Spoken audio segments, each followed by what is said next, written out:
Messieurs, dames, bonjour, j'espère que vous avez la pêche car après Casa de Papel, nous repartons pour un braquage pas comme les autres à Los Angeles, Californie, en compagnie de notre ami Gérard Butler. Oh yeah. Et ça, pour le meilleur et pour le pire. Plutôt le pire. Donc avec Gérard, déjà c'est pas facile de s'appeler Gérard. Ce gars est devenu un rendez-vous annuel. Il y a le Gérard Butler Universe qui s'est créé au fur et à mesure de sa carrière. J'ai beaucoup d'affection pour lui, mais c'est une descente aux enfers totale depuis trop longtemps. En fait, sans le voir, j'ai vu que ce type tournait un film par an. Malheureusement, c'est un nanar par an. Donc l'année dernière, j'ai évité Geostorm, mais cette année, comme je suis un ami fidèle et sincère, je me suis coltiné Criminal Squad. J'ai compris que ce type était pas là pour faire des films de qualité depuis un certain temps, si son début de carrière était prometteuse. J'ai connu sur le tard, mais que j'aimais d'entrée. Il avait un côté brut épaisse, et d'un autre côté, il avait le côté bon pote. Je l'avais repéré dans Le Règne du Feu, et après, confirmation totale sur 300 que je kiffe à mort. La preuve, il est là. Il a fait pas mal de bons films, Justice soit faite, Rock'n'Rolla, quelques comédies, le film romantique PS I Love You, pour montrer son côté Irish, qui était plutôt regardable, mais derrière ça, les bouses se sont enchaînées à vitesse grand V. Donc il y en a un, c'est un nanar, mais je le kiffe à mort parce que l'action est bonne, même si le propos est complètement fou. C'est Olympus Has Fallen, plus connu chez nous par la chute de la Maison Blanche. Ce film me fait triper à mort. Et après, ça a enchaîné par La Chute de Londres, qui est un film raciste point barre. Go back in your fucking Pakistan! Ça va faire plaisir aux Pakistanais, ça. Coucou Faisal! Encore un nanar suprême avec Senseiya God of Egypt. J'ai pas tenté Geostorm parce que je flippais ma race. Et voilà, on se retrouve sur Criminal Squad. Pour parler du film plus précisément, déjà par rapport à un film de braquage, sincèrement c'est très difficile de passer derrière Hit. Tous les films qu'il y a eu derrière, il y en a eu des très bons comme The Town, Inside Job de Spike Lee qui est très bon aussi. Il faut être tolérant par rapport à ce genre de film. Il y a son appréhension, passer un bon moment. Entre guillemets, le contrat est rempli, mais ce n'est pas un bon film, il faut être honnête. C'est un film qui est un petit peu au-dessus d'un Hollywood Night, ça parlera aux anciens. Il y a une petite mise sous tension au départ, mais après le film part sur plusieurs chemins différents pour arriver à un braquage à la fin. Ce film est monté sur un seul braquage, avec tout ce qu'il y a autour. Il y a le côté gendarme et voleur, mais d'entrée de jeu, vu le comportement de Gérard Butler et sa squad, t'es direct pour les voleurs. Il n'y a pas photo. Parce que lui et son équipe de beaufs là, qui se la jouent flic aux méthodes expéditives, ça passe pas du tout. Les mecs, on veut les flinguer, quoi. Bien sûr, quand on pense à un film de braquage qui se passe aussi à Los Angeles, on pense directement à Hit, mais il ramène aussi d'autres choses qui ont super bien marché. Je pense à The Shield, par rapport à sa squad du LA County Sheriff Department, qui est une brigade à part, en plus de la police et du FBI. Ça fait déjà un peu trop. Mais en plus de ça, il rajoute un côté visual suspect. Donc mon pote, tu te tires une balle dans le pied. En voulant trop en faire, tu niques ton film. Parce que tu te bases sur des œuvres iconiques. Et pour passer derrière ces mecs-là, faut te lever tôt le matin et travailler ton histoire et tes personnages.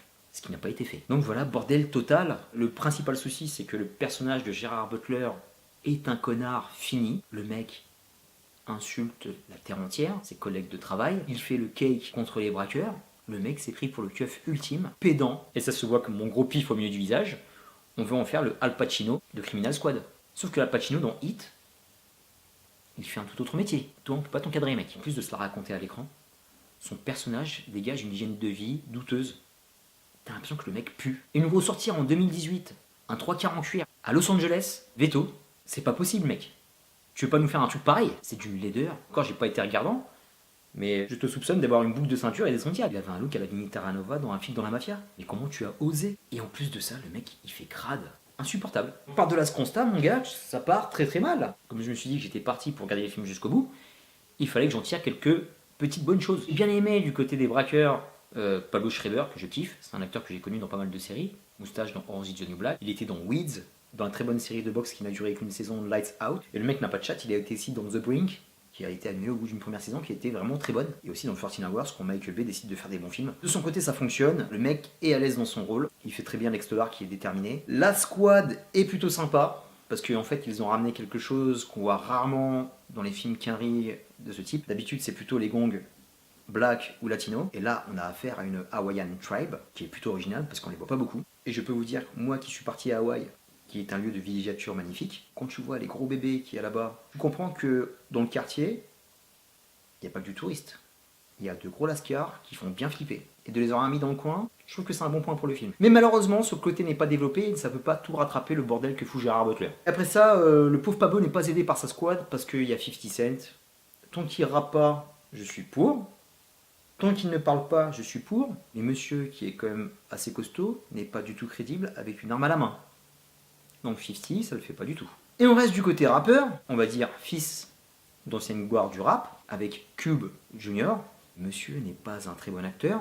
Il nous a fait la démonstration d'être la pâle copie de son père dans le biopic d'NWA, Straight Out to Compton. En plus de ça, monsieur ne fait pas attention à son physique. Il est gras comme un loukoum. Les gars, vous êtes acteurs, vous avez du bif, vous pouvez aller à la salle tous les matins avec des préparateurs physiques de dingue, avec des nutritionnistes que nous on peut pas se payer. Tu ne peux pas arriver au cinéma avec un physique pareil. Le mec est limite dégueulasse. Je dis non monsieur, t'es bien mignon.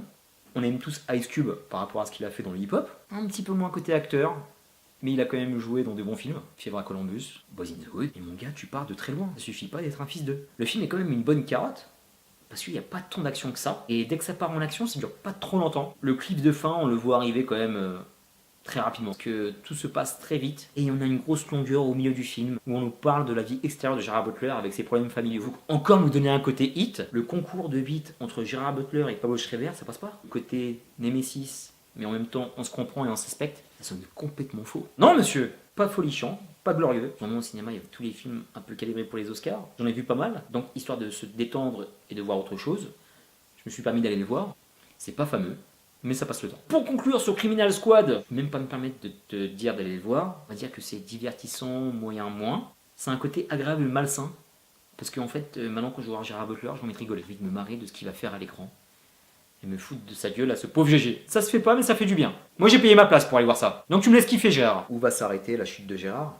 Et je me demande comment ce film a pu atterrir en salle. Beaucoup de bons films que j'arrive à voir en DTV, qui mériteraient d'aller en salle, mais celui-là c'est un DTV+++. Il est distribué en salle, il a été exploité pendant des semaines. Les circuits de distribution sont un mystère pour moi, je ne comprends pas comment ils fonctionnent. Je pense que Gerard Butler, malgré tous les bons films qu'il a fait dans sa carrière, est maintenant un acteur direct to DVD, ou direct to download. On va pas se le cacher. Ce film-là, tu vas pas mettre 4 € pour le voir. Je te le dis direct. Il ira rejoindre ses copains, Bruce Willis, Nicolas Cage, Claude Van Damme, des acteurs pour lesquels j'ai beaucoup d'affection, qui ont décidé d'avoir cette carrière, parce que il faut payer les factures, il faut payer les dettes, il faut payer les crédits, et ils sont obligés de bosser dans les bouses qu'on leur propose. Parce qu'ils sont de l'autre côté de la montagne. À part s'il y a un mec qui arrive à les choper, bien les diriger pour leur faire un bon film. Si Tarantino est dans le coin ou autre génie qui peut les relancer, je vois pas comment ils peuvent se sortir. Terminus pour Criminal Squad. Je te dis à très bientôt pour de prochaines vidéos. D'ici là, porte-toi bien. Peace à tous les Gérard. Cheers. Gérard, Gérard, Gérard. Butler. C'est le nom d'une bière, ça.